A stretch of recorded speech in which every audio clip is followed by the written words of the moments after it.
ఓం శాంతి. ఓం శాంతి. ఓం శాంతి. అందరూ బాబా స్మృతిలో ఉన్నారా? ఈరోజు శివబాబా చెప్పిన ఇంపార్టెంట్ పాయింట్స్. వ్యక్తి మరియు వైభవాల విషయాలలో ఏ భావాన్ని ధారణ చేయాలి?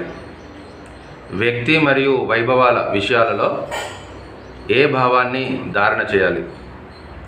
అనేక ప్రకారాల వ్యక్తులు, వస్తువులు మరియు వైభవాలలో అనాసక్త భావాన్ని ధారణ చేస్తే వైభవాలు మరియు వస్తువులు అనాసక్తుల ముందు దాసి రూపంలో ఉంటాయి. అనేక ప్రకారాల వ్యక్తులు మరియు వైభవాల ముందు అనాసక్త అంటే ఎటువంటి ఆసక్తి లేకుండా మనము ఆ భావంతో ఉంటే అవి వైభవాలు మరియు వస్తువులు వాటి ముందు అనాసక్తుల ముందు వారి ముందు అవి దాసి అయిపోతాయి అని బాబా చెప్తున్నారు. ఆసక్తి భావం ఉన్న వారి ముందు అవి అయస్కాంతం వలె చిక్కుకునే వారిగా చేసేవిగా ఉంటాయి. ఎవరికైతే వాటి ఆకర్షణ ఉంటుందో వారి ముందు ఒక అయస్కాంతం లాగా ఆకర్షించే విధంగా ఉంటాయి. విడిపించుకోవాలని అనుకున్నా విడిపించుకోలేరు. కావున వ్యక్తి మరియు వైభవాల విషయాలను ఆత్మభావము మరియు అనాసక్త భావంలో పరివర్తన చేయండి. వస్తు వైభవాలు బాబా కూడా చెప్తారు. ఎప్పుడు కూడా వ్యక్తి వైభవాల విషయాలకు మనము అనాసక్తిగా ఉండాలి అని బాబా చెప్తున్నారు. నెక్స్ట్ పాయింట్, పురుషార్థి అంటే అర్థం ఏమిటి? పురుషార్థి అంటే అర్థం ఏమిటి?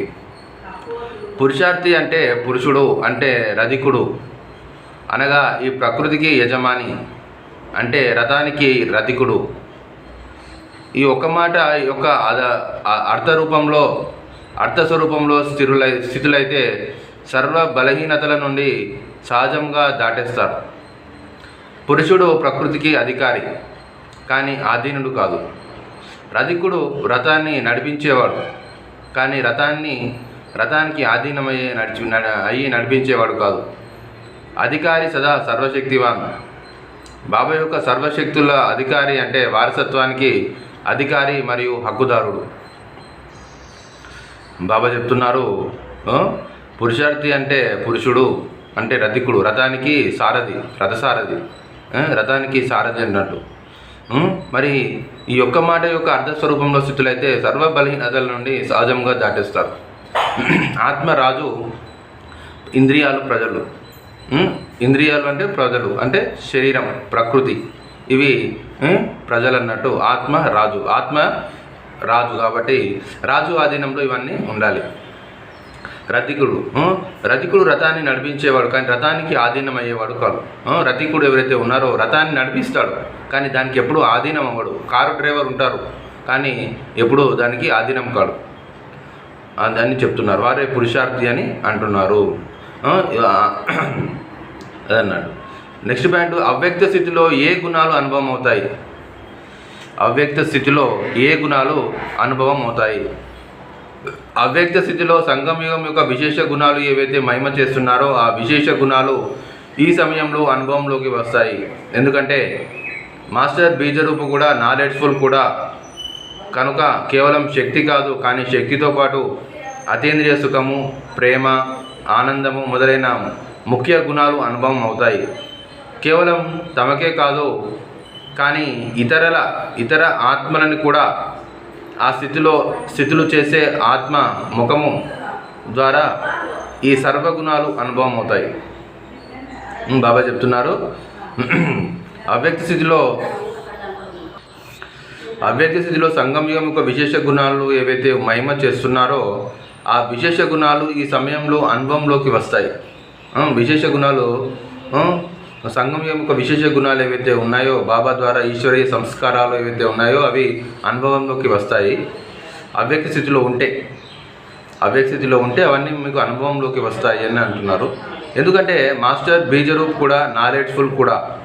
మాస్టర్ బీజరూపుడు, బీజంలోనే అంత జ్ఞానం ఇమిడి ఉంటుంది కాబట్టి మాస్టర్ బీజరూపుడు మరియు నాలెడ్జ్ఫుల్ కూడా. అన్ని మూడు